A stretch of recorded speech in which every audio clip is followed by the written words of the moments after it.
જેમના નામ માત્રથી જ ખનિજ માફિયાઓનો પરસેવો છૂટી જાય છે તેવા ચોટીલાના પ્રાંત અધિકારી એચ.ટી. મકવાણાની ટૂંક સમયમાં બદલી થવાની છે તેવી ઓડિયો ક્લિપ વાયરલ થવાના સમાચાર વચ્ચે ફરી એકવાર પ્રાંત અધિકારી એચ.ટી. મકવાણાએ મોડી રાત્રે સર્ચ ઓપરેશન હાથ ધરી સુરેન્દ્રનગરના જસાપર અને ગોદાવરી નજીક ગેરકાયદેસર ખનિજ વહન કરતા 7 ડમ્પરો ઝડપી લીધા છે।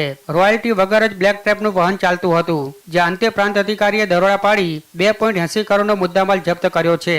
સાથે જ ઝડપાયેલા 7 ડમ્પર માલિકો સામે કાર્યવાહી હાથ ધરી છે। ત્યારે હાલ ખનિજ માફિયાઓમાં ફફડાટ ફેલાયો છે।